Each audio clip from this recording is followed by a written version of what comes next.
Good morning from London. I'm Anna Edwards alongside Guy Johnson and Kriti Gupta. And today we bring you a special edition of the opening trade as Bloomberg's Women, Money and Power event kicks off. Here's what you need to know. Congress blows past a midnight funding deadline, triggering the US government's first shutdown in nearly 7 years and the third under President Trump. US futures dip and gold continues to climb as investors worry over the prospect of delayed data due to the closures. Plus, EU leaders hold talks in Copenhagen as they weigh mounting security threats and more support for Ukraine. In the meantime, a quick check on these markets. There's a lot to digest, a lot of news from overseas that we're keeping an eye on. But when you look at the futures picture, not a ton of impact here. Virtually unchanged on the Eurostoxx 50 and the FTSE 100. It's a 10-year yield you really want to keep an eye on now that we are perhaps maybe getting delayed jobs data as well. 414 on the 10-year yield. Remember, it's kind of been range bound to the downside. The low is about 4%. We'll see if we get there. Eurodollar, of course, at 117. The countdown to the opening trade starts right now.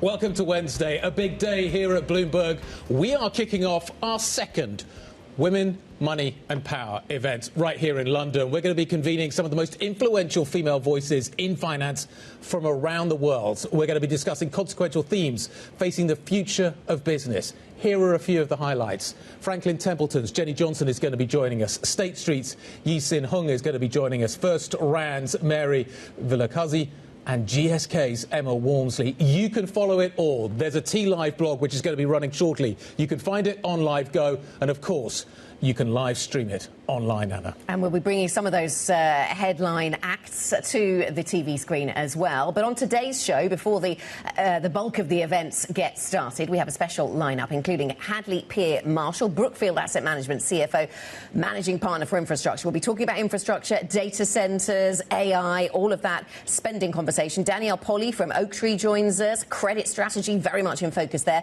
Fiona Boll, S&P Managing Director for Global Head of Equities. So we'll talk about the S&P, the role of the index and where we are on tech and AI trends in the United States. Catherine Mann will be with us, Bank of England MPC external member. She's had plenty to say about inflation just in the last couple of days or so. And Liz Dennis, Morgan Stanley Global Client Coverage Head, for a conversation about wealthy investors and how they see the world. Ben Kriti. We have a stellar lineup on the show and, of course, at the event as well. We'll get back to what's driving the news today, and that is the shutdown in the United States. We saw it coming.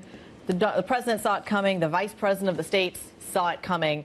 Does it matter? I guess the question now is, how long does this shutdown last? Yep. What data is prevented when we get there? But for now, it really does seem like ultimately a political conversation between the Democrats and the Republicans. The Democrats digging in their heels when it comes to these health care subsidies, something that is likely to affect not just the shutdown, but the midterm elections. At least that's the way it's being branded or framed in the states, but also inflation and how it affects Americans' pockets come January 1st if those healthcare subsidies aren't in fact extended. So there is a economic conversation here, there's a political conversation here, and of course a markets conversation here. Does the president fire a whole load of federal workers as a result of this is one of the key questions. The labour market looks like it's firmly going to be in focus here as we try and understand what the implications of this are going to be. How long does it last, I think, is obviously a key question.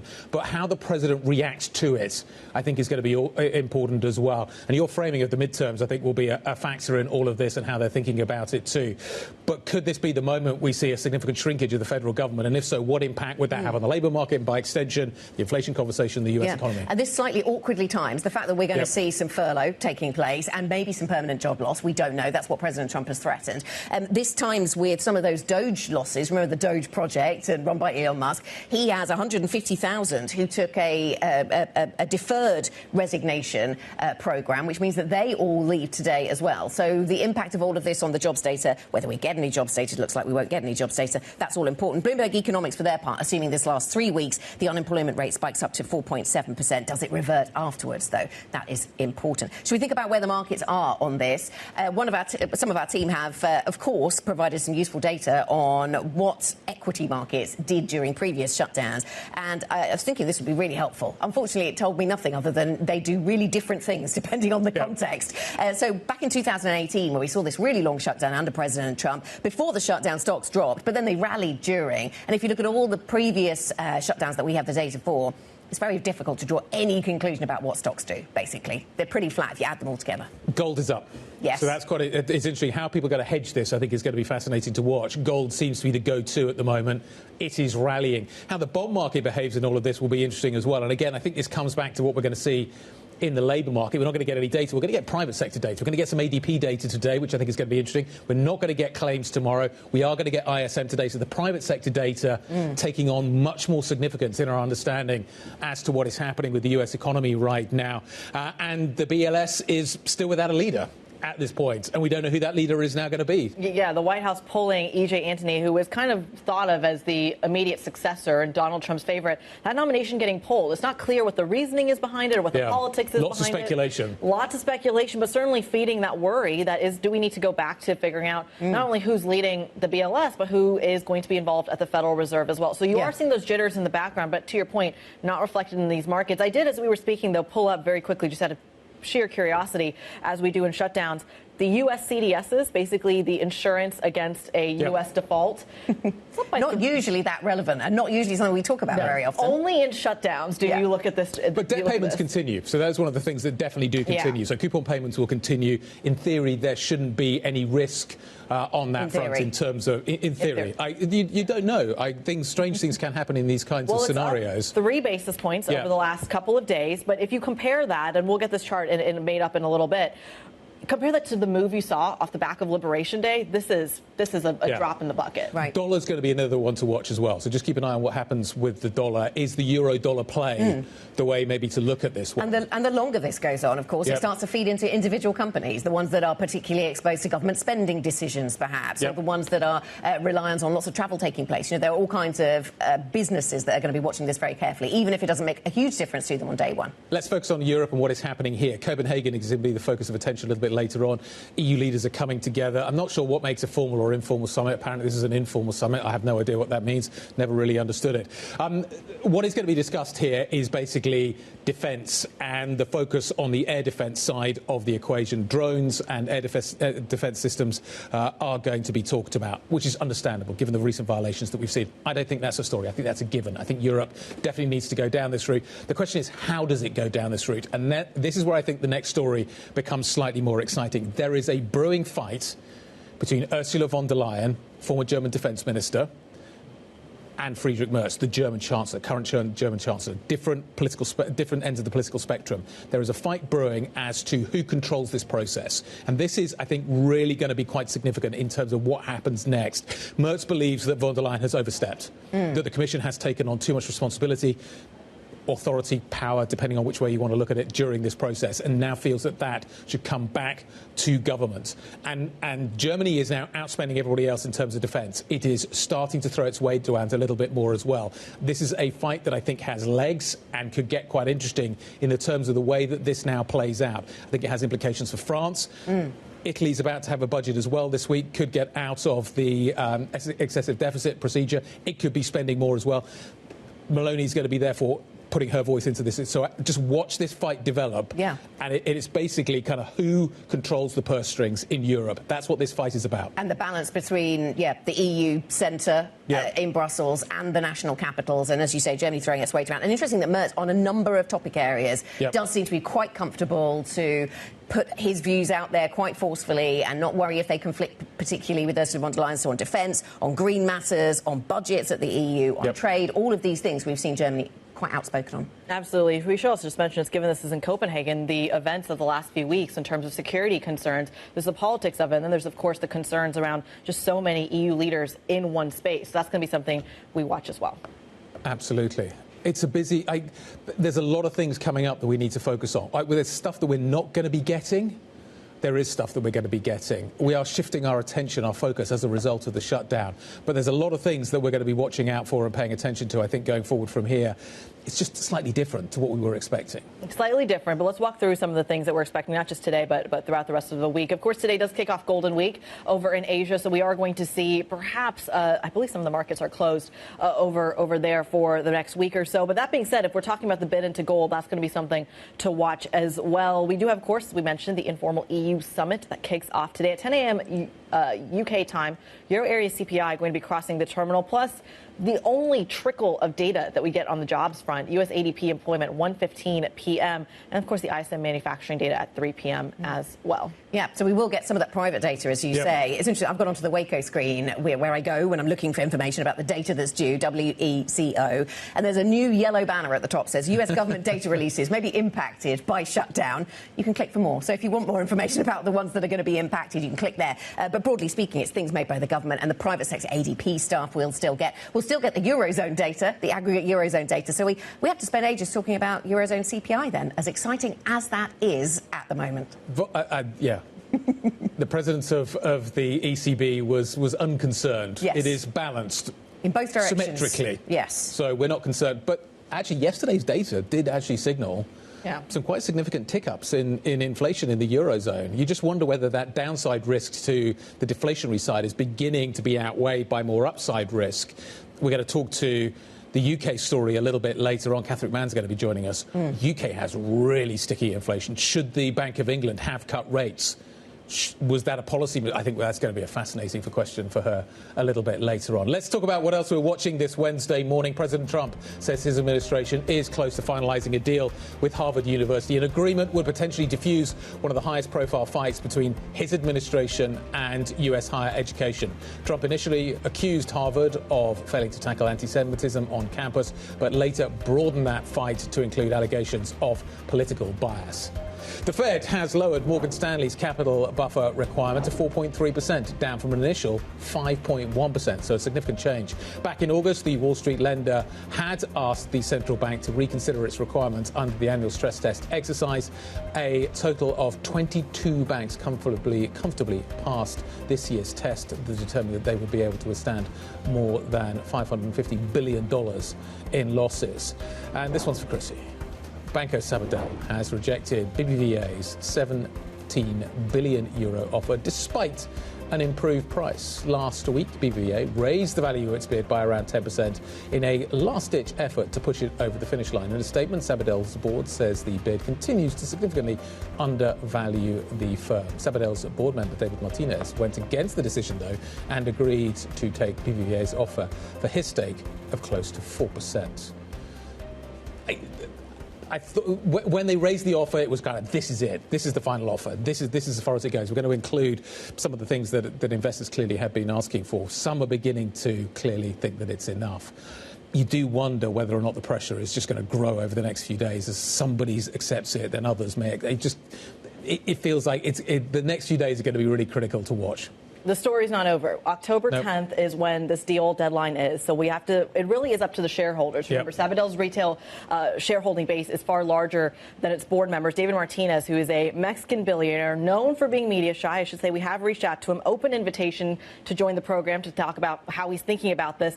But it's really been key in terms of his investments in South America and certainly in Sabadell. He's actually been the sole player on the Sabadell board to warm up to BBVA on the initial offer and now on the revised offer as well. In the meantime, to kind of get some of the retail investors and the shareholders on board, you have had BBVA increase their interim dividends and Sabadell increase their shareholder buyouts as well. The concern on both banks is how sustainable is that approach, but doesn't really matter until October 10th. This has been going on a long time, Kriti. It has. It has. And it's still not over. It's still not over. It's fascinating because it goes back and forth. And if you anecdotally, what you're hearing in Spain is that it could literally go in either direction. And the board decision was really no surprise. So it's all in the hands of the people, as they would say. Okay. Coming up on the program, what else are we going to be talking about this morning? Well, believe it or not, we have some corporate earnings to throw into the mix as well. Nike shares rise in late trading after the sportswear giant posted better than expected sales figures. We'll have more on the CEO's turnaround of the business. That's a little bit later in the show. Plus, EU leaders, as we've been saying, meet in Copenhagen today to discuss security measures amid airspace incursions by Russia. Oliver Crook will be bringing us the details live from the Danish capital. Up next, the US federal government shutdown takes effect. We'll have more on what this means for the world's largest economy and for your investments. If you want to get involved in any of these conversations, talk about shutdown, talk about the Women, Money and Power event and all the themes that we'll be covering there, please do get in touch with us, the team that puts together this program. program. IB plus BBTV Go is the function to use on your Bloomberg terminal. This is Bloomberg.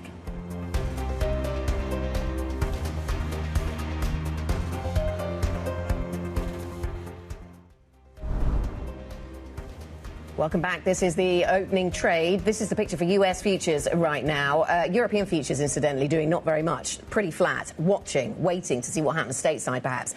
This is the US futures picture. We are seeing stocks expected to trade lower today. This on the back, of course, of the US beginning a government shutdown. Now, Congress has blown past a midnight funding deadline, triggering the US government's first shutdown in nearly 7 years, and the third under President Donald Trump. Trump has suggested his administration would use this shutdown to conduct mass layoffs of federal workers. Bloomberg's Miles Miller joins us now. Miles, very good morning to you. Talk us through the impact here. What will the impact be? We'll come to some of the layoffs and the jobs later, but talk us through big picture. What was the impact here? The big picture right now is that, for global markets, there will be very delayed data coming out. Jobs data is supposed to be coming out on Friday. That'll be delayed. Inflation, GDP data, all of it stops coming out. And, the numbers at the Fed, the ECB, all of these markets rely on are going to be significantly delayed. Why was this happening? Well, all of it boils down to $800 billion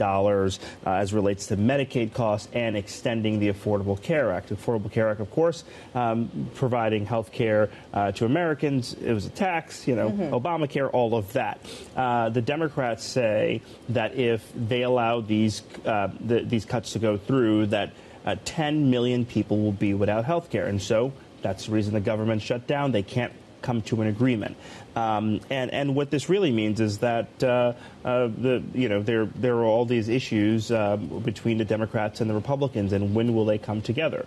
We think this is going to stick out for quite some time because they passed that stopgap measure in November, and they knew they'd get to this point. And the negotiations only really started a few days ago with Hakeem Jeffries and Chuck Schumer going to the White House and saying, hey, we want to meet on this. Yeah, I can't believe this is the first shutdown in 7 years, Kriti. I feel like we talk about these all the time. But Miles just reminded me how close we get to them. And we don't always tip over the edge. But this time is different. This time is different. And it almost feels, maybe it's just a news bias here, but it feels like this time is different because not only is the data different, but the consequences feel larger than they have been before. Walk us through the actual impact. And we kind of covered a little bit from the data point, but the actual impact on federal workers. We're talking about 750,000 federal workers who are furloughed, and some of them may never return to their jobs. The president said yesterday a lot of good can come from shutdowns, and his White House budget office has asked these agencies to flag programs for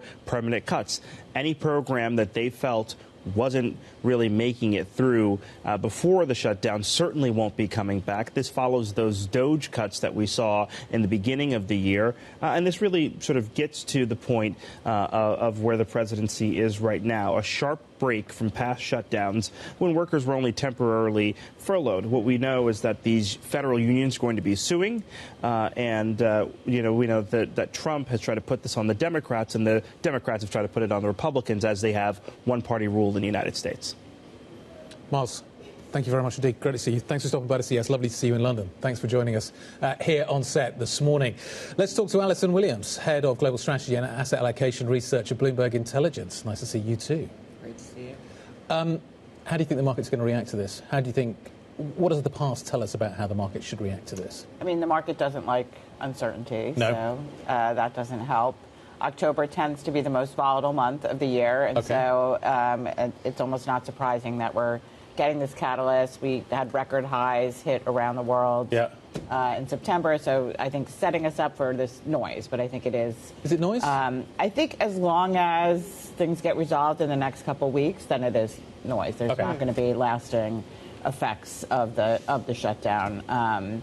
Of course, if it extends longer than that, then things can get a little bit more dire. I think the biggest focus will be the lack of the employment data. Sure. All right, because I think that people are watching the U.S. economy, not just the Fed, but it's really, I think, the economic implications, and if the Fed can do its job with the Fed cuts and keep the engine going. Yes. So we watch to see what data we get and how long the shutdown lasts in that regard, Alison. And you think, watching enough of these shutdowns, that you know what you're going to get and not. But I had forgotten, perhaps because we weren't talking about IPOs so much last time around, I'd forgotten that there's a link with IPOs, that the SEC isn't able to approve IPOs, if that's the right language, during a shutdown. So how is that going to rub up against what seems to be, a recovery in that public offering environment? Yeah, and I think that brings us to one of the key themes from the conference today, the Women, Money, and Power conference, is deal making.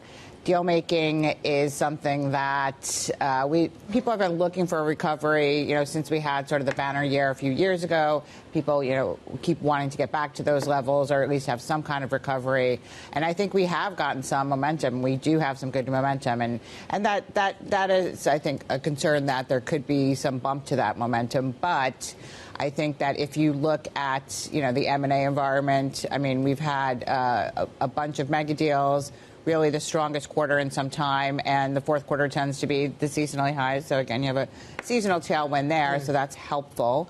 And I think on the IPO front, again, we're in such an uncertain time, but what we've heard from a lot of the major CEOs and a lot of the investment banks that serve those CEO clients is that people are getting a little bit used to this level of uncertainty, and so some of the companies that have been waiting to come to market are. And some of the successful deals, I think, are helping that momentum. Well, as we see the IPO market maybe struggle to get the full tailwind that I think a lot of people have been waiting for, we're seeing the private markets really just on fire lately, and I mean that in a good way.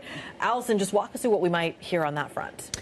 So the private markets, I think, are going to be a big theme of the conference today. And I think one of the things that people are focusing on is, the PE exit. So we talked a little bit about some of the M&A unlock, the IPOs unlocking, but I think we're still waiting to see a little bit more from the private equity firms that are trying to exit some of these deals. It's sort of the slowest pace that we've seen in a while. And it really has built up this sort of interesting market of the continuation funds. We have PEs, managers selling things from one to another, but the valuations aren't quite what they want. And so I think that'll be a key thing on investors' mind. Obviously, private credit is another focus of investors. And so, when we think about asset allocation and we think about what's happening in the private markets, there are the longer-term trends, increasing retail in the U.S. and the like, but I think people are also focusing on that cyclical We don't often get to see you, so it's great to see you. How are you feeling about this market? I read, John Authors has written about it this morning, bubbles, talk of tops, but the market keeps powering on. U.S. retail investors just don't want to give up. What is your take right now? I guess, I would say enjoy the ride, but diversified. Stay diversified, right? So don't lose track of the long-term view and the long-term process. I think that the U.S. market, to your point, has really climbed the wall of worry. We've seen Are we at the top of it yet?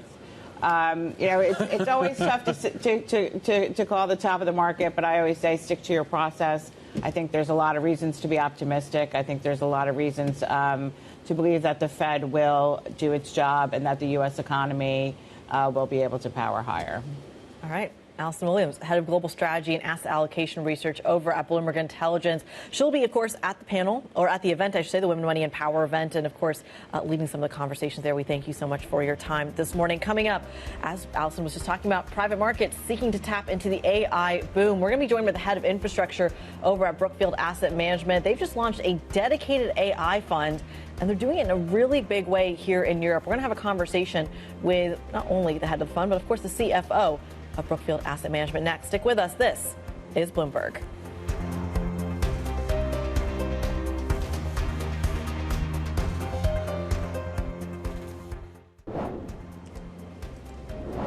Welcome back, everybody. This is the opening trade, 30 minutes from the start of European equity trading.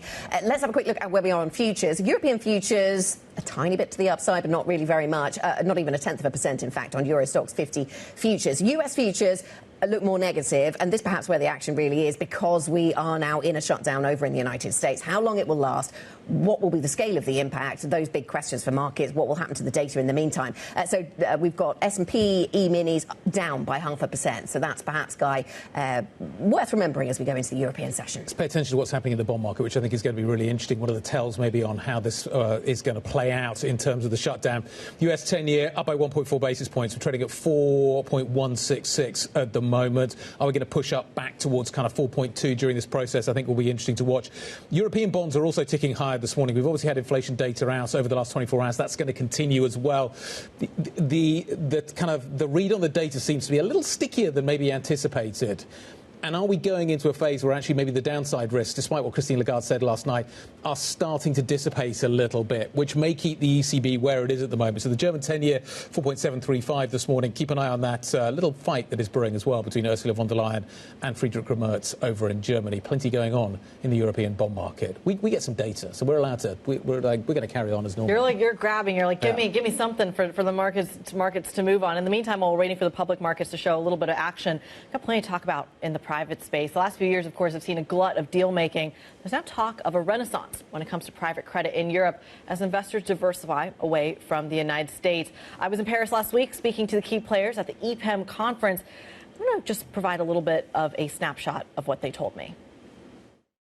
Europe definitely is having its moment. We remain bullish on Europe. Europe looks, oddly enough, quite stable. What investors like is stability regarding the fiscal regime, so everything that is new, changing, and yes, it can encourage, push the capital to relocate from other jurisdictions in Europe. Interest rates are lower, GDP is now heading finally in the right direction, and Europe as a continent still needs trillions of dollars of capital to upgrade the existing infrastructure and to build new infrastructure for AI. Despite all the challenging aging society, a pension system that needs reform, low productivity growth, fragmentation, things are happening, things are changing. There's a real resolve forward to make reforms and to bring it to the future. That makes for a relatively favorable environment for investment.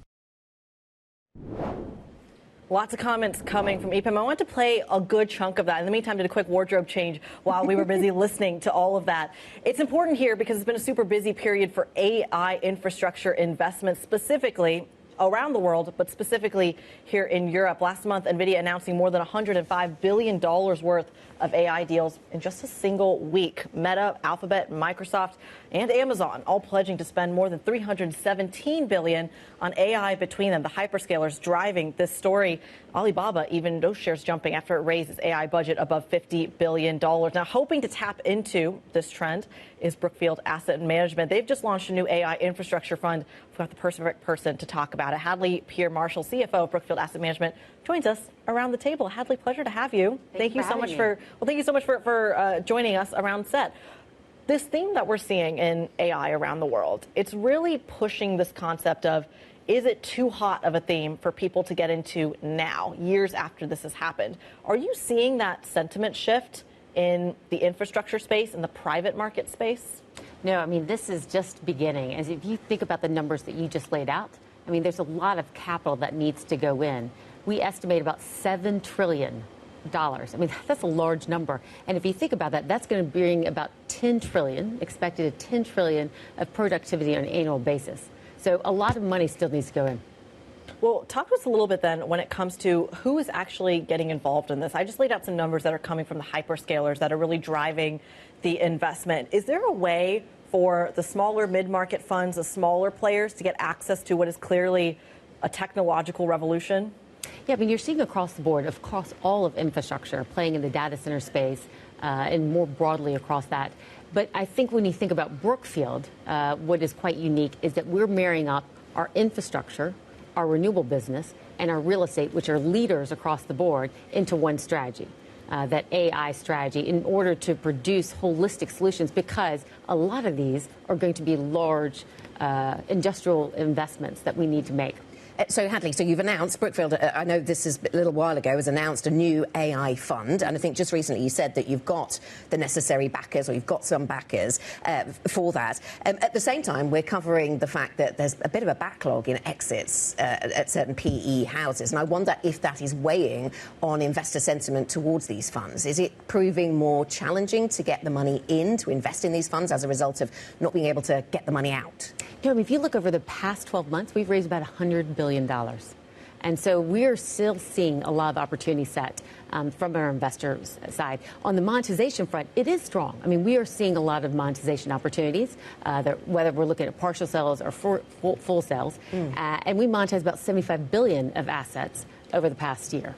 So the numbers do indicate that there should be tremendous opportunity. And then when you think about the opportunity set, and that's quite attractive. I mean, this is really client-driven. OK, so you're impressed by the level of LP interest, then, in this kind of fund. Absolutely. So thinking about investing in AI and data centres, I mean, you're kind of investing in a moving target, aren't you? Because we're really not sure what this technology is going to deliver and by when. I noticed on one of your Sweden programmes, it's going to get to full capacity in 10 to 15 years. That seems like a long time in AI terms. I mean, we don't always understand fully what we're investing in. So how do you build that fear of obsolescence, I suppose, or that nervousness into the structures? We have to remember what we're building is the backbone of the AI. So we're not actually producing anything that's going inside. We'll look at the vertical chain, and we will be a major player from that perspective. But we are looking at this long term. Now, what is valuable right there is the fact that we can do it with scale and speed. Maybe not as fast as you would like it, but it is going at a very fast pace. How much time do you spend thinking about electricity? A lot. I would imagine. Yes. No, please. How big a problem is it? I mean, that is really what is the bottleneck when you think about it. I mean, some of the timelines that we're playing with. Electricity is going to be the key focus. And so some of the places that we really are focused on is one is behind the meter. Yep. And then also bringing data centers to where there is electricity. What is your overall view of the AI story, though? Normally, investment cycles, railways, canals, everything, you kind of go through this process where you spend a lot of money, a lot of it's debt-fueled. You get to the point where clearly there is a kind of cathartic moment, and then the reality dawns after that. Are we going to go through something similar here? Well, there are a few differences. If you think about it, I mean, just take the U.S. as an example. Data center vacancy is lower than 2.5%. Sure. Below 2.5%. So right there, you're seeing the demand. And then when we look at the opportunity set, we're very focused, whether it's across any of our businesses, we're always looking at long-term contracts, take or pay, and making sure we're not building on spec. That's critical. And so that's where you see the demand, because I think others are building on spec. We're not seeing that right now. Right. So nobody's building on spec right now. This is all going to have an end use. This is something that is going to be deliverable further down the road. Exactly. Just because of the demand. I mean, that vacancy is a good example of that. Okay. When we talk about some of that build out, though, are you seeing differences in approaches outside of kind of the energy component to it, from how you approach it in the States and the energy build out there versus how you approach it in the various parts of Europe? Are there parts of Europe that are more ready for this kind of investment than others? I mean, that really comes to some of the sovereign partnerships that we've developed. I mean, Sweden and France are two examples of that. But if you look across the board, we're looking at 7 AI factories, right? So that's in 5 different countries. That totals $200 billion of investment. And so that opportunity set is quite large on a global basis. So you've got a lot of experience of dealing with a lot of different geographies, Hadley, and the legislative issues that you might face in those different places, the delays you might face in those different places. And you can name names if you want to about where you're not impressed, or you can just tell us what it is that what makes for the best environment, what makes for what adds up to your decision to say, yes, we'll invest there because we think we can get the energy as quick as we need it. We invest in over 50 countries, but we're very specific about where we invest. I mean, we want to see a strong governing law. We want to build up partnerships. We want to see a large opportunity set.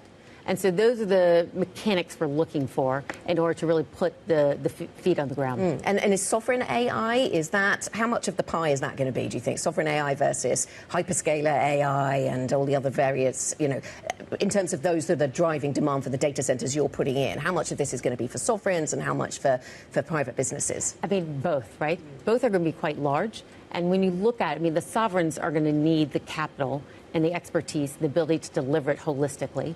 Hyperscalers, they're going to be great partners as well from that perspective. So it really is an even trade in that perspective. Is this a zero-sum game? Is what goes into AI not going somewhere else? Is there a kind of, are we, as a society, we're spending a lot of time talking about how we invest into AI and how we build that capacity out. But does that mean that other areas of the economy maybe aren't getting the investment that you would normally expect them to get? Is there a balance here, or is there kind of more funds coming into this sort of process because of the hype around AI? When you look at Brookfield, I mean, we're putting more capital towards all of it, right? Because you're absolutely right. I mean, there's other sectors, you know, if you think about midstream, if you think about utilities, if you think about transportation, et cetera. And so if you look at what we're doing, we're scaling up all of our strategies to meet those needs. It's great to see you. I think you've got a panel coming up a little bit later on, 2 o'clock. We're very much forward to seeing you on that. Hadley Peer-Marshall, the CFO of Brookfield Asset Management. So that's coming up, of course, as part of the Women, Money and Power conversation. 2 p.m., I think, is the one that we're talking about, London time. What are we going to be talking about next? We're going to be tracking what is happening with the Spanish banking story today. The Sabadell board has rejected BBVA's takeover bid yet again. The bank renewed its criticism despite an improved offer price. We're going to talk about that. Keep an eye on defence stocks as well. Keep an eye on drone stocks specifically. We've seen some big moves in Australia overnight. The EU is meeting to discuss that subject today. But women and money and power is the focus, and that's going to be a theme throughout this show. This is Bloomberg.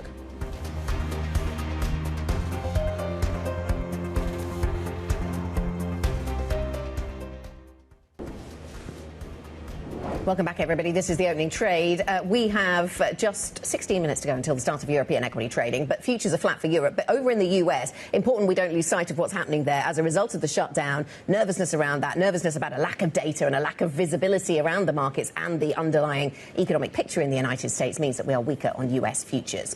Now, let's talk about private credit a little bit this morning. Earlier this week, Fitch Ratings issued a warning about private credit, saying it could be a, quote, meaningful transmission channel during the next crisis. Fitch says that private credit is already showing, quote, bubble-like attributes. However, last week we spoke to Marathon CEO Bruce Richards, who had a very different opinion. Definitionally, there can be no bubble in private equity. I'm going to make a blanket statement. Why? Because the average multiple that private equity pays is 11 times for their purchase. You compare that here in Europe with the average multiple being 17 to 18, in the U.S. being 22. It's a nice discount, and it's exactly in the range of 10 to 12, where it's been the last 3 years, 5 years, 10 years. And so paying 11 times to buy a business is not a bubble. And if you don't have a bubble in private equity, definitionally, you do not have a bubble in private credit, because private credit is only putting up 50% of that. There you go. The views of Bruce Richards, CEO of Marathon Asset Management. Now, back in July, our next guest said now is credit's prime time. Let's find out what she thinks now. Joining us is Danielle Poli, a global credit strategy portfolio manager at Oaktree Capital Management. Danielle, very nice to have you with us. So just want to get a sense check for where you think we are in in credit markets right now. You said, yes, in July, credit is having a prime time. So what's your take now? How would you characterize what we're seeing in markets? You know, spreads have got even tighter. Yes, thank you so much for having me. And I do think credit's still in its prime time because of the high income it's delivering. Fundamentals of the businesses remain solid. And we're in kind of this sweet spot where you may see more volatility in equities. And credit just looks like a great alternative. So I'm still bullish. OK, we have plenty to ask you about the shutdown and what impact that'll have. We'll come to that in a moment. But just sticking with this theme about your characterization of credit markets, I mean, how will we know if we're in a bubble? You know, with spreads this tight, what would you look to provide some kind of warning signal? Absolutely. Well, this is the environment where you need to proceed with caution. So we're absolutely seeing that demand from asset managers is outstripping supply from demand of private equity sponsors and borrowers. And so when you have those supply-demand dynamics, that means that deals are getting done that maybe shouldn't, or are getting done at prices that don't justify the deal. So this is an opportunity for investors to step back and say, does this make sense? Focus on underwriting, insistence on covenants and structuring.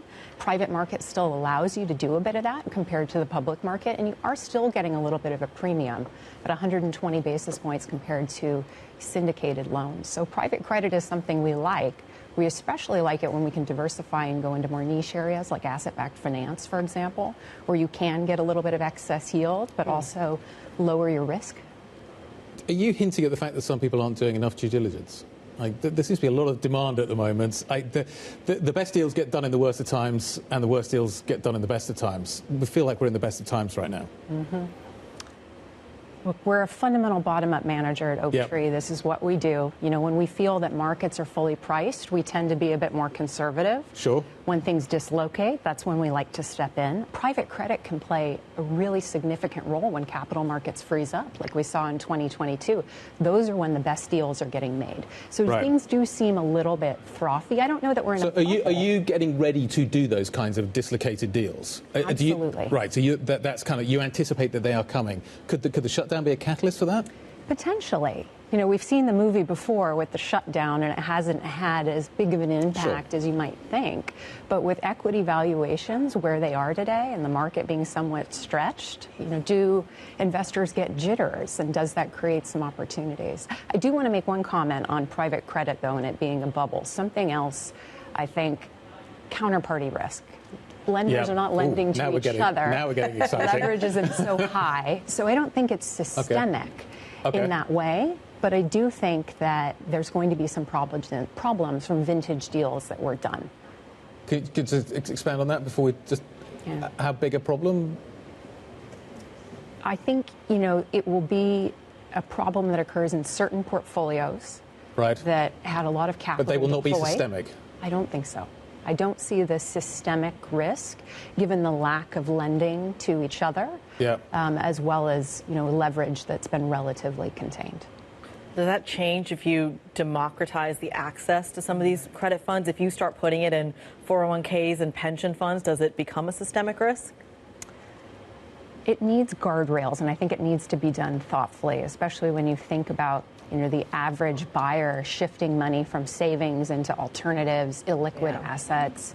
It has implications, and so it needs to be done in a thoughtful manner. I know we're thinking a lot about that right now as a firm, you know, considering should we be going into this space and how do we want to do it appropriately and limit risk.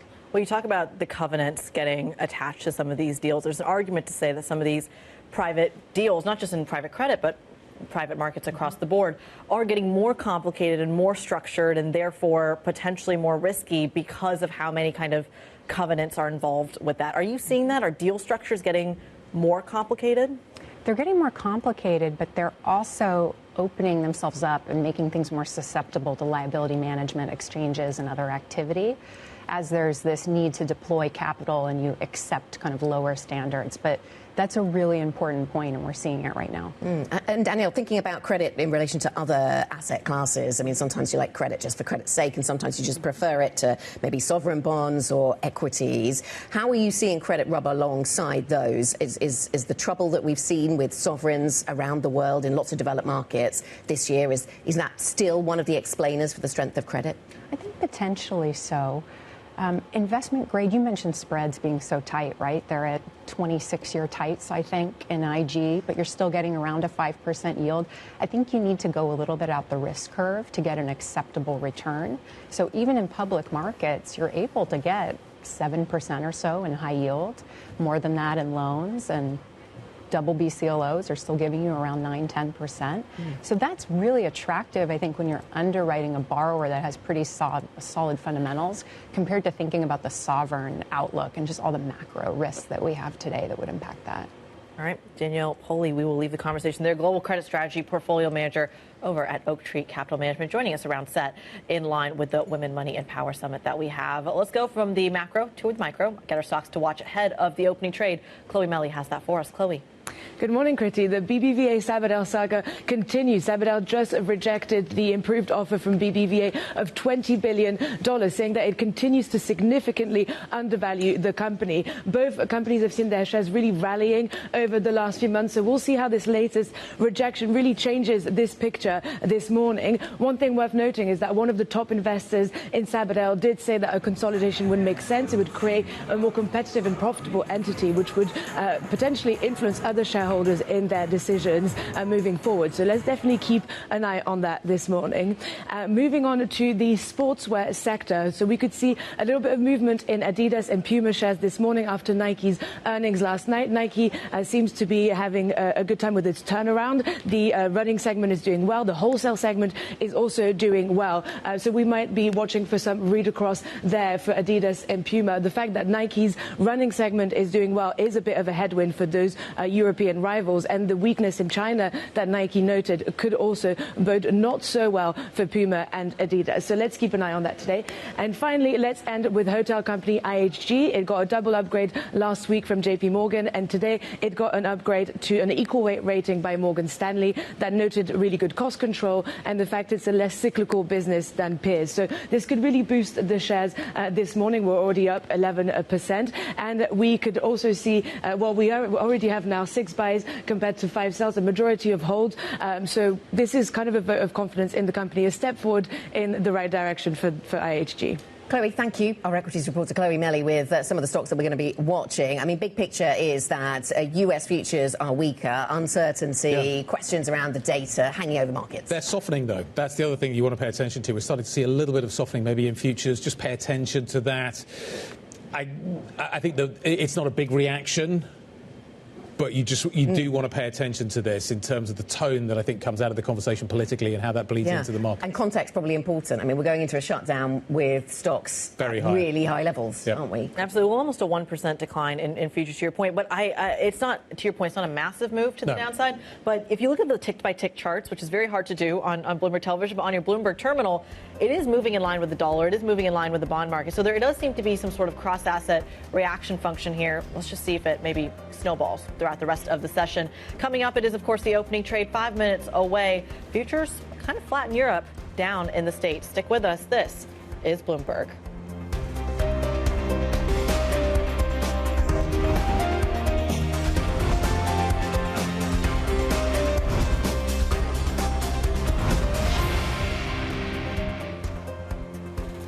First of October, Wednesday morning. We've got a lot to talk about. We've got a great way to start the new month here at Bloomberg, I have to say. Big day here as we work our way through this. Women want money and power. It's the second one we've ever done. It's here in London. We've got some of the most influential female voices in finance from around the world. And they're here to discuss some of the most consequential themes facing the future of business. Who have we got? Franklin Templeton's Jenny Johnson is going to be joining us a little bit later on. You think I get that name right? State Street's Yi-Sin Hung is going to be joining us as well. Rand First, Mary Vilakazi, and GSK's Emma Walmsley. Some of the highlights of this event that is going to be coming up. You can find it on Live. There's a blog running. There's Live Go. We've got it streaming live as well. There is a lot going on. Quick look at kind of what we are talking about when it comes to these markets. Yesterday, we rallied into the close, as did the United States. This morning, Kriti, the picture looks a little different. Well, we have a shutdown on our hands. You are seeing futures snowball lower and sell off over in the States. You're starting to see Europe get a little bit of that tone, but not as much change as we expected. Down 0.2% of the Euro Stoxx 50. But Anna, the underperformer this morning is the DAX. Right. OK, so we'll keep an eye on that. It seems as if we are getting a little weaker as we keep an eye on those US futures, which keep weakening. Let's talk about some individual stocks and sectors that could be in focus, though. Defence, certainly one of them. We've got that Copenhagen meeting of EU leaders. Now, we knew about this yesterday, but it seems to be gathering momentum. Could there be news flow later? So we'll keep an eye on all the defence names. Sabadell, still in play, of course. BBVA still trying to get hold of this Spanish bank. The Mexican billionaire, David Martinez, shareholder in Sabadell, he has sided with the bidder against the rest of the board. So we'll see if that persuades any other shareholders to do the same. And after Nike's numbers guy, we will certainly watch Adidas, Puma and JD Sports. There's a lot to fold into the market this morning. Sneakers, we've got those factored in. We've got defence stocks we need to be talking about. The US shutdown obviously is a big story as well for these markets. I'm just going to kind of talk over this very quickly and then hand things back. We have some stocks to watch and we have some markets that are open. There we go. We found the markets. Stock 600 is flat at the moment. The FTSE 100 giving back early gains. gains, we are likely to see a number of factors folding into that market as well. The defence story will be significant.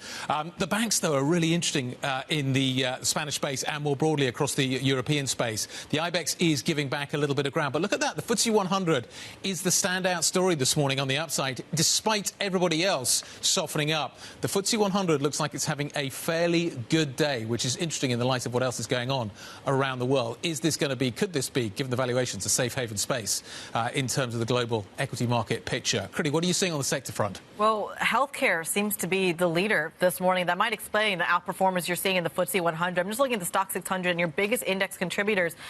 AstraZeneca, Roche, Novo Nordisk, Novartis, Sanofi, GSK, those are your top 7 tickers this morning in terms of contributing to the upside. So, Anna, it really speaks to this idea that that's where the gains are. But, again, it's coming a bit of backdrop of red. Right, yes. And it's interesting, the drug sector. So on the one hand, if markets are broadly weaker and we're worried about shutdown, then maybe there's some haven status to pharma. But more specifically, JP Morgan giving us a sense of why this is happening. So Pfizer's Trump deal. So remember, after hours European time, Pfizer did a deal with the Trump administration, or at least it came to light, that would mean that they're not going to be so subject to these tariffs.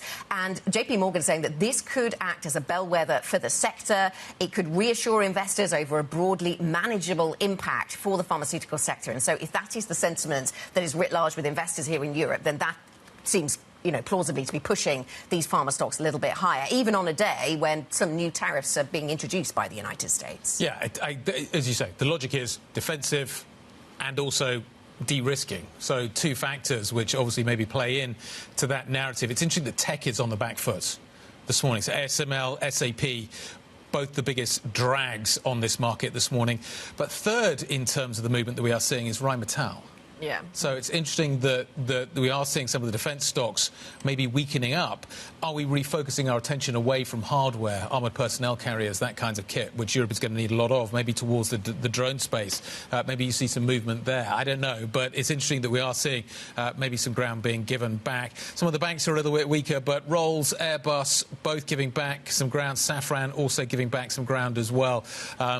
So, yeah, a little bit of a rotation towards the pharma space, away from tech and away from defence, 2 of the big themes that have driven this market recently. I wonder if today is kind of a new start to a new month, new start to a new That's quarter, also a factor. take into the valuations piece. Of course, we are seeing that underperformance in the tech space and the broader U.S. stock market as well in the futures picture. That feels to be maybe a little bit of a reset you're seeing in those valuation-heavy pieces of the market on this side of the Atlantic. Let's get a little bit more analysis here. Fiona Boll, Managing Director and Global Head of Equities over S&P Dow Jones Indices, joins us around the table. Pleasure to have you. Thank you so much for your time this morning. We're kind of thinking about how we're positioning for this new quarter. For you, what is top of mind in Q4? Look, I think the S&P 500's had a great run so far this year, up 15%. We know valuations are, I don't want to say high, stretched, maybe, but the market seems to still like US equities. I think we'll be definitely watching that. We have seen some flows move into the European market. Maybe the shutdown is a catalyst for that to continue. But we would, think that with earnings and revenues still looking pretty good for US companies, that the focus will remain on the US market. What is driving the equity story? I mean, 3 months ago, we were talking about margin compression. We were talking about consumer demand falling off a cliff. It feels like the tariff impact, some of which, as Anna mentioned, are kicking in literally today, is kind of being brushed off as something that can be absorbed by consumers, but then also by companies. But by that logic, shouldn't the stock market have taken a bigger hit if you're trading on margin compression? I think we've definitely seen a bit of a wait and see. And while we're waiting and seeing, we're still seeing money move into the US equity market. So, let's see, as you said, some of those tariffs come in today. Let's see how long those companies can hold or how much of a margin compression they're willing to take. And let's see how the consumer reacts. I think, again, we haven't really seen too much impact on the consumer just yet.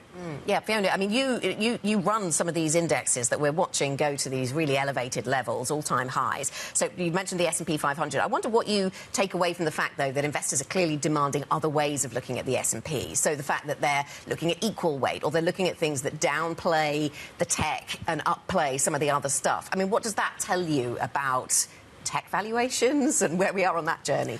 I think it basically tells you that investors are being much more nuanced in their approach. Traditionally, you just bought the S&P 500.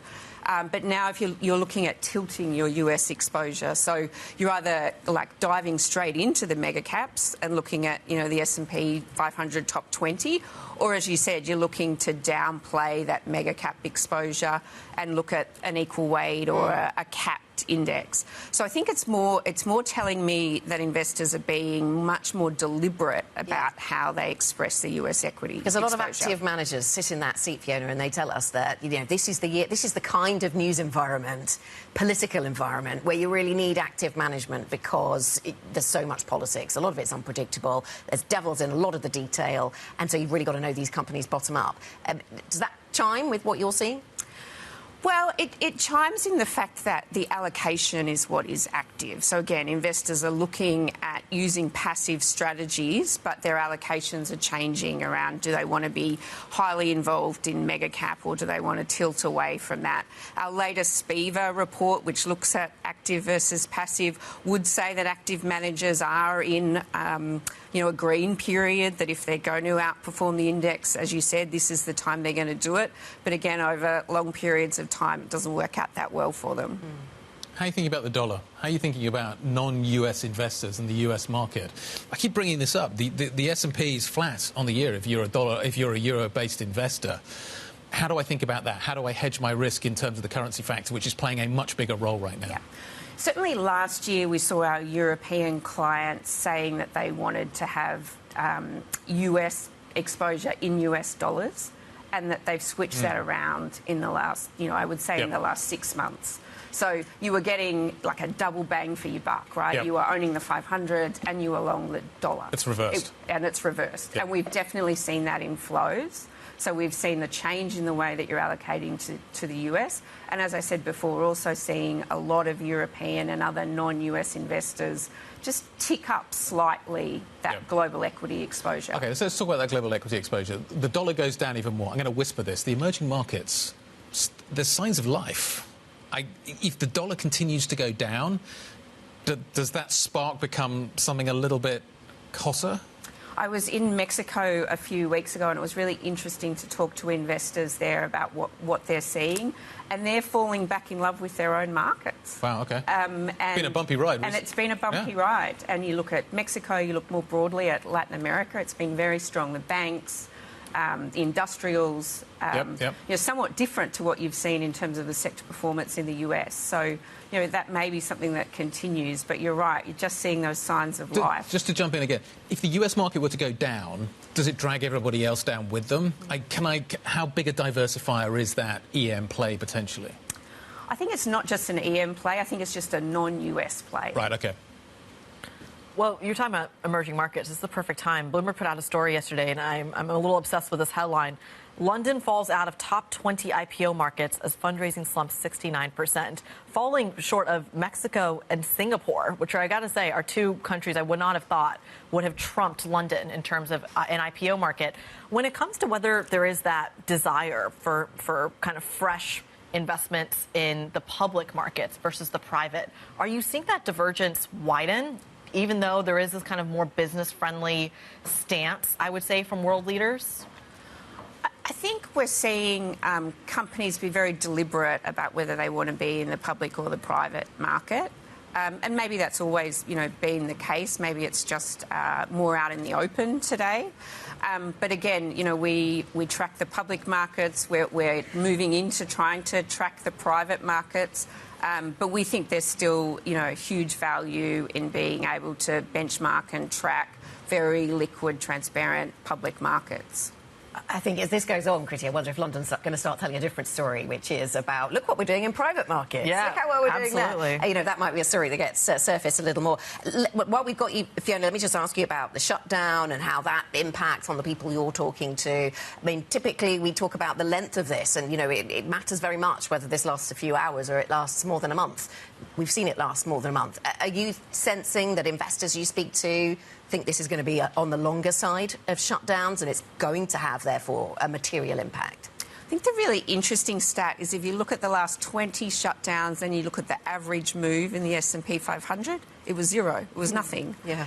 And so I'm not sure that, investors are really being that worried for now. As you said, it's much more about the longevity of the shutdown. It's about the data drought. How long do we have to live without key data? And is this time different because, there are threats of redundancies as opposed to just furloughs? So I think it's a wait-and-see approach. Big picture, where are we? We started this conversation talking about risk. How risky is this equity market for fresh capital right now? How are you thinking about the picture kind of more broadly in relation to other asset classes? Are there better places to diversify and hang out? Kind of just, what's that kind of first thought when you think about equity markets at the moment? My first thought is that if you look at ETF flows, there are still very strong flows into equity markets, both US and Europe. And Europe's actually seeing some more flows. So it's a liquidity market at the moment? It's a liquidity market. I have to go back to my old favourite commodity markets, gold. Yeah. Has that tells me a different story. Why gold and equity markets don't seem, both at records, does that not strike you as odd? It does strike me as odd, but the way I think about it is I really think gold has become a backstop. You are heavily invested in equities. That means you're heavily invested. Right. You're going to talk to me about barbells in a moment. I am going to, yeah. If I thought that way, yeah. But I do think it's become even maybe more than it used to be. This backstop asset that investors think they have to own. Okay, that's interesting. Yeah, the barbelling conversation is one that I have with a lot of people right now. It seems to be a common theme, but an interesting one in terms of how people are playing it, maybe slightly differently. Anyway, Fiona, lovely to see you. Thank you so much for coming and seeing us once again. Fiona Boll, Managing Director and Global Head of Equities at S&P Dow Jones Indices. Let's talk about the Core 6 story and what is happening and what we are watching this morning. It's interesting that defence stocks are soft this morning. Tech is soft this morning. The market has a more defensive feel to it. The pharma sector is having a better day. Sam Fazeli is going to be joining us in just a moment to talk about that. Let's get a conversation going about some of the moves that we're watching in more detail. Pharma is the first place we stop with Chloe Melly. Good morning, guys. Yeah, let's start with some positive movement across that pharmaceutical sector this morning. We've got a wall of green across Novo Nordisk, AstraZeneca, Roche and Novartis on the back of Pfizer's deal with the Trump administration over drug pricing. So JP Morgan said that this could act as a bellwether for the sector. It could reassure investors that some of those European pharma companies could be striking similar deals and therefore avoiding the worst of that impact. And therefore, this is really driving the shares, with Roche in particular up almost 5% this morning. Moving on to the defence sector, where we have seen a little bit of a downward movement on the reverse there, with downward movements across Rheinmetall, Saab, Leonardo and BAE Systems ahead of a meeting of EU leaders in Copenhagen today to discuss the drone incursions that we've seen over the EU's airspace recently. So there's no detail yet, and we have, but ahead of that potential news flow that we're going to get today, the sentiment seems to be down across that defence sector. Moving on to the sportswear industry, where we have seen some movement across Puma and Adidas. So that is on the back of Nike's earnings last night. Nike reported good earnings. Their B estimate said that its running segment was doing particularly well. That could have been a headwind for those two companies, given that they also operate their own running operations, of course. But it seems to be that the market is reacting to that kind of consumer enthusiasm here and momentum for that running sportswear segment, and that is driving the shares in Puma in particular, which is up 1.3%. And finally, let's talk about Ambu, a medical device company that increased its long-term targets this morning, and it is up 9% on the back of that. Chloe, thank you. Chloe Melly with those movers. I'll throw another into the mix. We've seen a sugar rush in the Greggs share price this morning, which seems appropriate. It was up by 13% out of the gates. Q3 trading update going down well with investors, but that hasn't lasted, and it's not up quite as much as it was. And perhaps the Bloomberg intelligence notes has something to do with that. They're talking about the relief that investors see on costs and on volumes, risks being short-lived. So that tells me a lot about what Anna buys in Greggs when she goes into Greggs. Sugar rush is not the first thing that springs to mind. I was just trying to fit it with the news flow. See? That's where my heart. So this is not a donuts kind of conversation. This is because I think sausage rolls and bacon bass. That's what I was going to ask. I was like, isn't that what Greggs is known for? But All of the above, I'm told. I've never been. Right, coming up on the programme. Nike sales suggest its turnaround plan is bearing fruit. We will keep an eye on those European stocks. In that sector, those sportswear makers, Chloe was taking us through the impact that the Nike shares are having on some of those European players. We'll get back to that conversation. We are also, of course, going to continue coverage from the Women, Money and Power conference taking place right here at Bloomberg today, here in London. This is Bloomberg.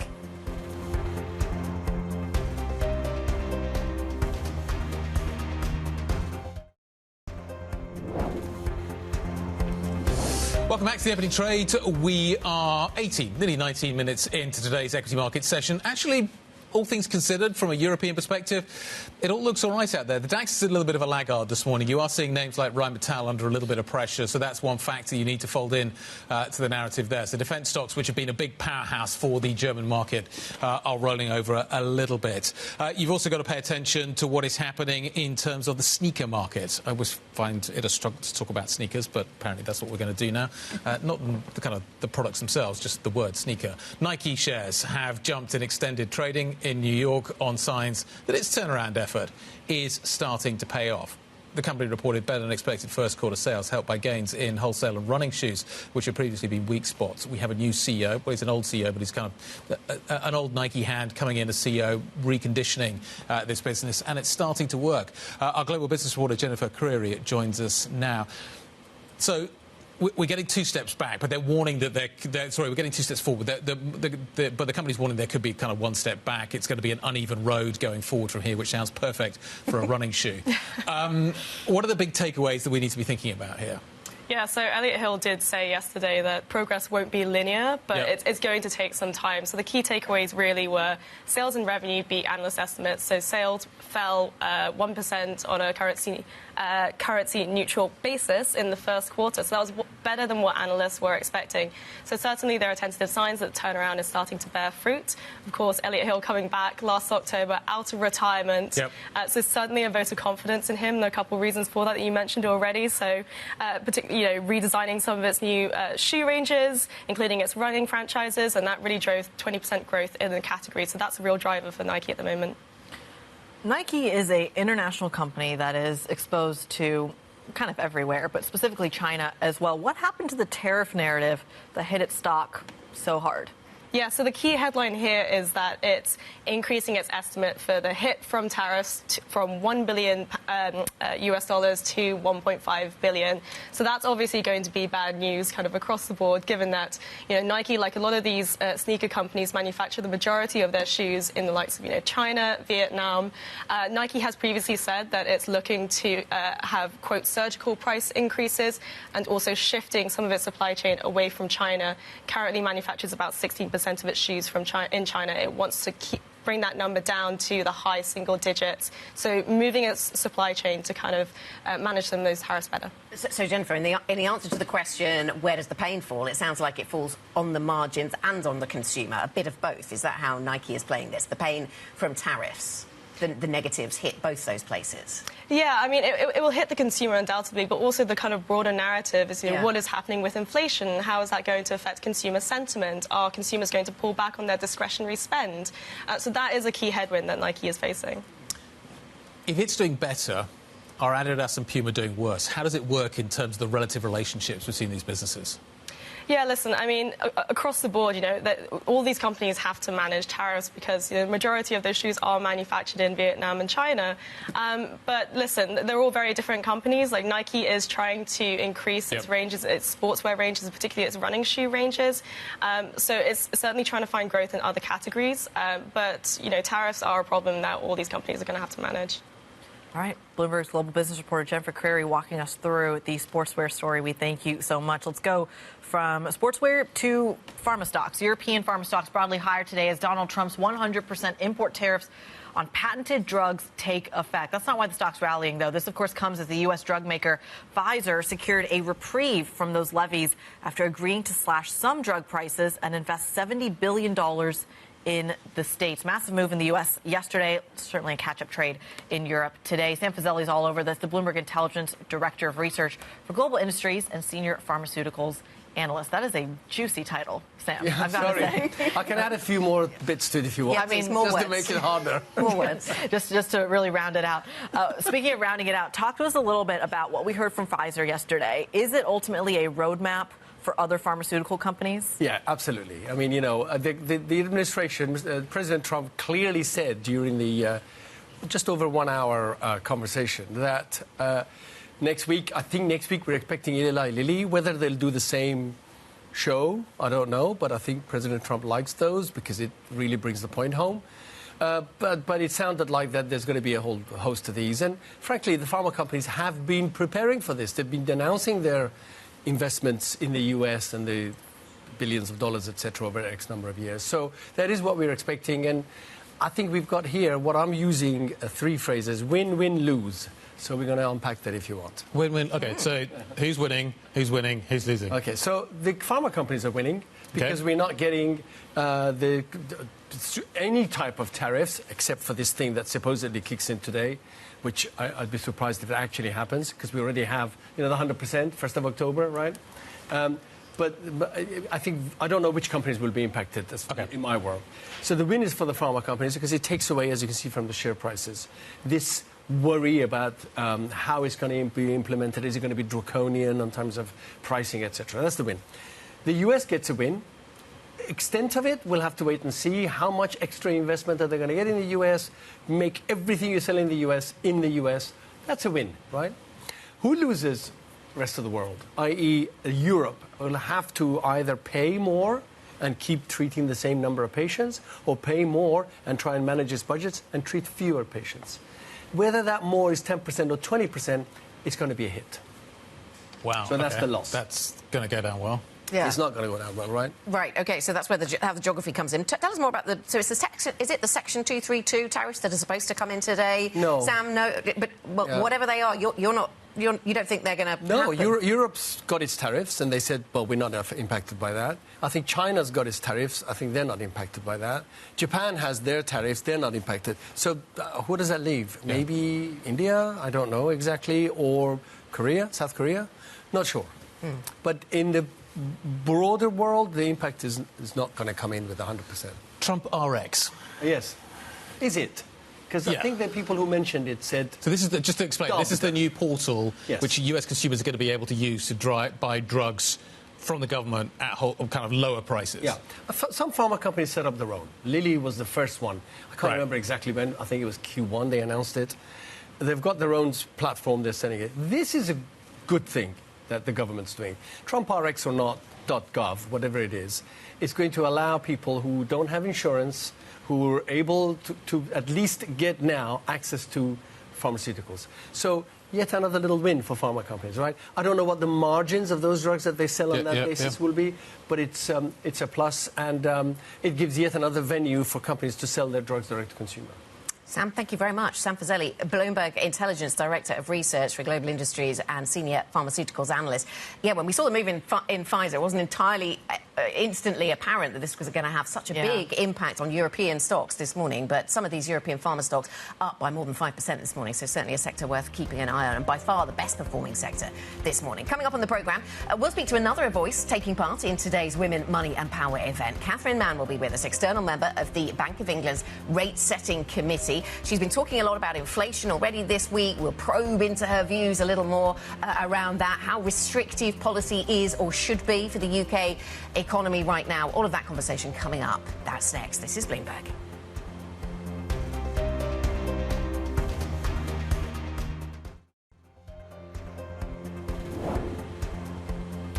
What shutdown? If you look at the equity markets here in Europe, everything's fine. A real stark change from what you're seeing over in the States, where futures are declining and declining fast. Over in the States, or over here in Europe, green on the screen, not necessarily in the DAX, where you are seeing some pain in the tech stocks. You are seeing SAP, Rheinmetall, for example, weigh it down. But pharma stocks are on a roll. And that would explain the outperformance you're seeing in the FTSE 100 and the Swiss market guy.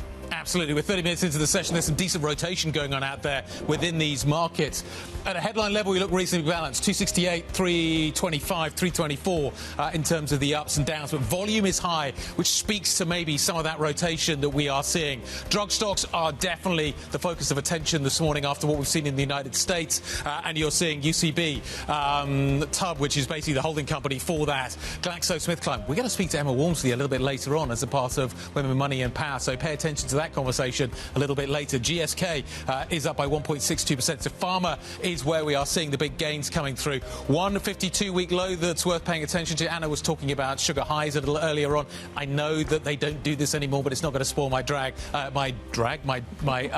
my gag. 1 year, the stock is down by 40%. The stock is getting hit hard this morning on the back of a negative outlook from this company. The big drag is coming through as a result of what they're seeing in markets like ethanol, feedstocks for animals, all that kind of space is where we're seeing some weakness coming through. Tate & Lyle is down by 40% on a 1 year basis and is a real standout 52-week low this morning. Anna. Let's get an update on some of our big stories then this morning. Kriti was just talking about the shutdown, the impact it's having on markets. Well, the US government has shut down for the first time in nearly 7 years. This after Congress blew past a midnight funding deadline.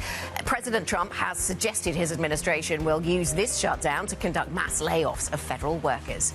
EU leaders are meeting in Copenhagen today. They're expected to discuss a possible drone wall after repeated Russian incursions into NATO airspace. Financial support for Ukraine is also expected to be high on the agenda. And Jaguar Land Rover is to reopen its factories today after a cyber attack crippled its operations. Assembly lines at the firm have stood still for 4 weeks, triggering financial concerns. The FT reports that parent company Tata Motors had secured £2 billion emergency credit lines separate to the £1.5 billion loan guarantee from the British government. Guy. Let's stay in the UK and talk about what is happening with monetary policy and what is going on over the road from here at the Bank of England. The latest data seems to suggest that UK inflation is high and sticky. Let's talk to Catherine Mann, external member of the Monetary Policy Committee over at the Bank of England, joining us as part of our Women, Money and Power gathering here in London today. Good morning. Good morning. Delighted to be with you. It's fantastic to see you. UK inflation is high and sticky. Yes. Was it a mistake to cut rates? So I think we always have to balance what we're seeing in the inflation side of things against the activity side of things. Now, you know, of course, I have voted to hold rates. Yep. I think what we're seeing in the Monetary Policy Committee is a range of views on the balance between prospects for activity and prospects for inflation. My view is that inflation, the scenario that we painted earlier this year of the high risk of inflation being persisting for longer, I believe that scenario is playing out. Now, I am aware of the risks on the downside, and so I put some weight on that.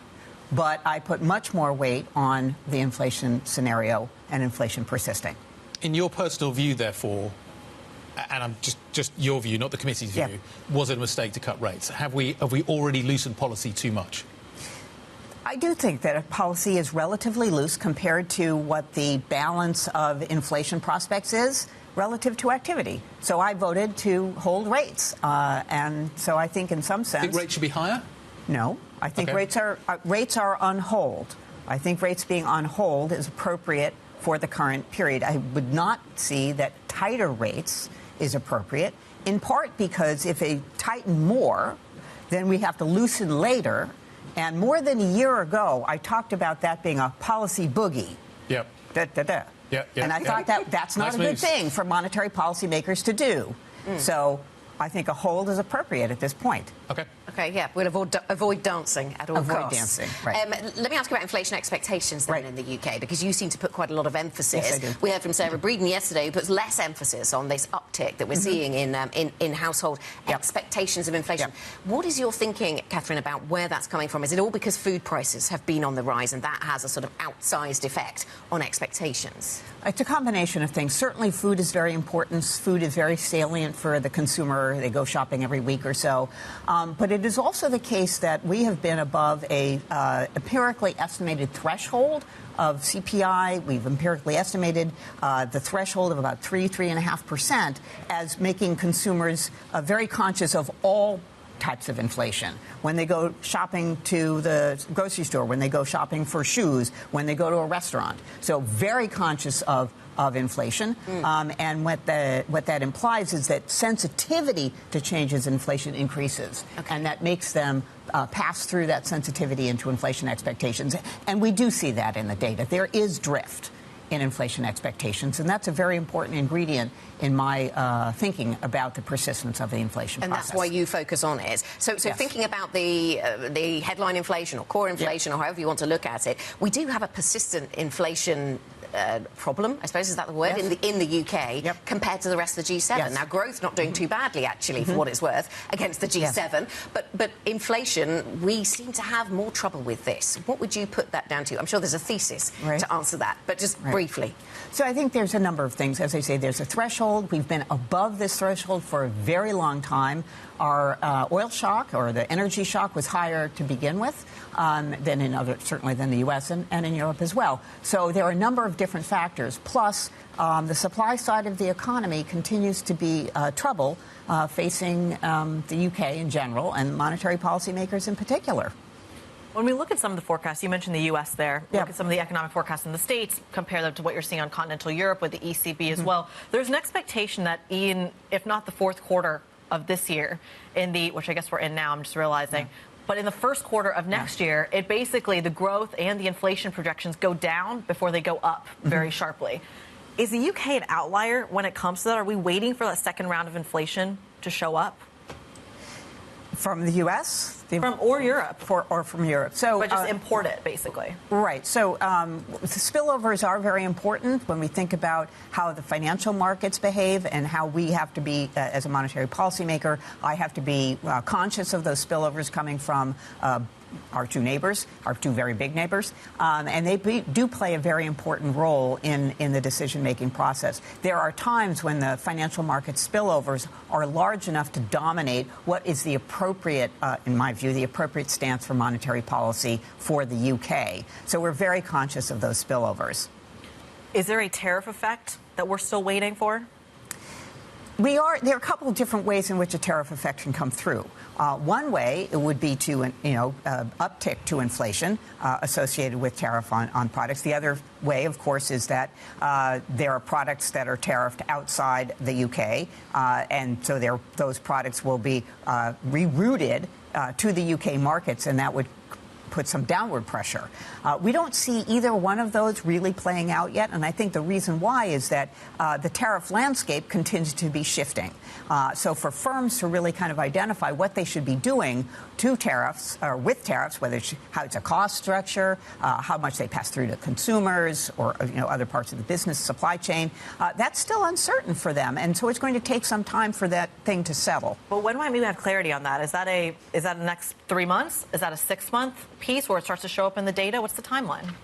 So it is starting to show up in the U.S. data. It's not really showing up in the U.K. data, partly because it's not really showing up in global prices. But there is another factor in the U.K. that I think is very important, and that is whatever happens kind of coming in on the dock, there still has to make it to the shelf in the U.K. And that gets us back to the domestic foundations for the inflation pressures in the UK. And so that's still, even whatever is happening with tariffs abroad, it still is the domestic component is the more important issue that I need to face.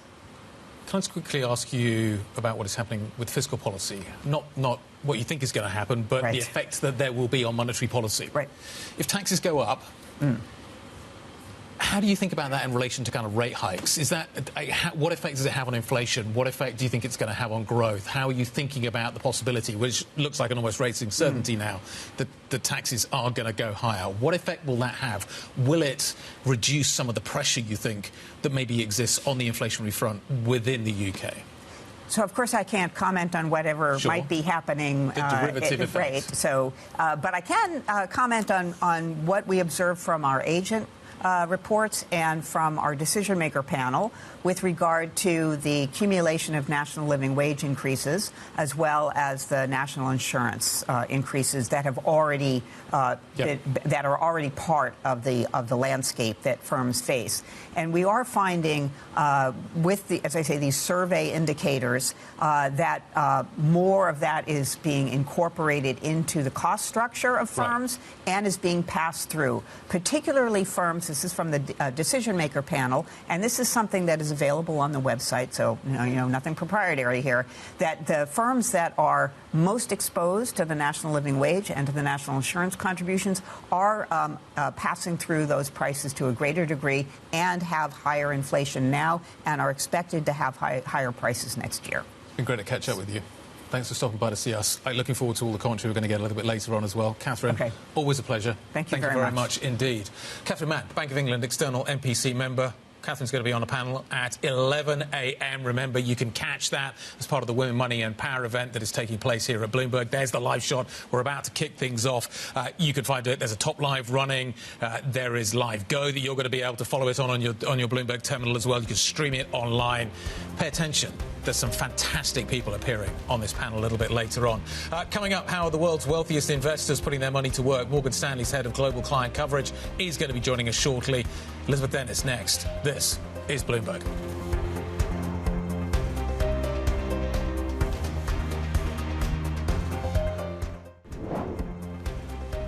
Welcome back to the opening trade. We are 44 minutes into our European session, and this is the picture for US futures. So the European session weighed down but a little by what is happening stateside. So we're slightly negative in Europe, more so in the United States, down around 1% on NASDAQ futures. Now let's think about that further, because Congress has blown past the midnight funding deadline, triggering the first US government shutdown in nearly 7 years, and the third under President Donald Trump. With markets juggling record highs, volatility and tariffs, our next guest offers a unique perspective on how investors are positioning. Let's talk now to Liz Dennis, head of global credit coverage at Morgan Stanley. Liz, nice to speak to you. Thank you very much for having me to speak to us. And you are able to take the pulse of ultra high net worth and wealthy investors and tell us a little about how they see the world. Do you think the shutdown? I mean, a lot will depend how long it lasts, I guess. But what impact will this have on your customer base? We think our client base will view this as a fairly muted response to the government shutdown. We have been through this before. And our clients are actually much more focused on big macro themes that are driving long-term value creation. So you take themes like longevity, biotech, genomics, and the theme really of all themes clearly is artificial intelligence. So our thematic research believes that we'll see just for the S&P 500 potentially 13 to 16 trillion in long-term value creation based on AI adopters and AI enablers. And that's where our clients say we want to be involved on both the institutional and the individual side in funding data centers and being part of the energy infrastructure, the real estate boom that's coming with that artificial intelligence boom. Well, Liz, it feels like the investment case for the U.S. and the investment case for AI are going hand in hand and are almost kind of interchangeable at the end of the day. Where does Europe play into all of this? With the clients that you're speaking with globally, is there still a sense of the Sell America trade that we saw 6 months ago?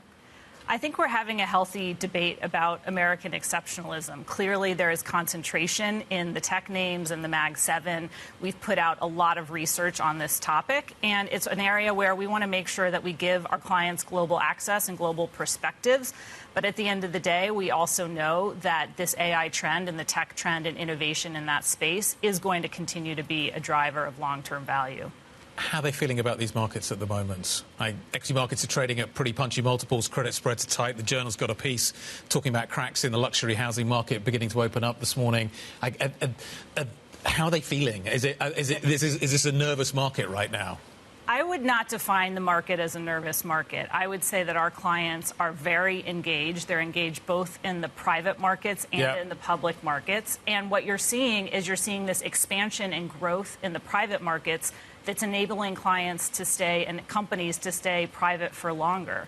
And what that really means is that there's a whole ecosystem from private to public that's allowing a healthy dynamic across high yield, investment grade credit, levered loans, all the way into the private credit space as well. And so you're seeing an embrace then of private markets. As that offering, the private markets offering, gets out to more and more customers, do you have to think differently about risks and transparency and all of that? How do you manage the risks on that side? Our clients are mostly focused on getting access to those private companies. And so what that means is they're going to, in many cases, leverage the best-in-class asset managers that are on our platform. So Morgan Stanley is the largest distribution platform for alternatives, as an example. And we've seen that space grow tremendously. So the private markets are now at $13 trillion in size. But the individual investor is a very small percentage of that. And so their question is, do I go through funds? Do I think about more liquid structures, a huge demand for evergreen structures that are on our platform? But increasingly also, how do I get access, if I'm a higher net worth or family office individual, into a co-investment directly into a company? And what that means is that for names like Stoke Space, most recently CoreWeave, MedSpa, these are companies that we're giving access to our clients to directly. And we can access a lot of different sources of that. We can do a tender offer for a private company on our platform, providing liquidity for those private employees, but also access to our ultra-high net worth demand. We can go to our investment bankers, we can go to our financial advisors, and really the largest source of our deal flow for co-investments is from our asset manager partners. All right. Liz Dennis, head of global client coverage over at Morgan Stanley. We thank you so much for your time. She'll, of course, be a part of the Women, Money and Power Summit later today. Let's talk about what else we've got going on throughout the rest of the day when it comes to these markets. Golden Week does kick off today. Of course, it's going to affect the Chinese markets. We're going to keep an eye on gold in terms of the reaction there. Of course, in Copenhagen, we have the informal EU summit. We'll get some reporting there in just a moment. Plenty of data, though, on both sides of the Atlantic. Euro area CPI hitting in just over about 60 minutes' time. ADP employment data coming in at about 1:15 p.m. UK time, plus the ISM manufacturing data just about 90, let me do my math right, 105 minutes later. 3 p.m. is what you need to know for that data set. Not a lot of public data coming out, though.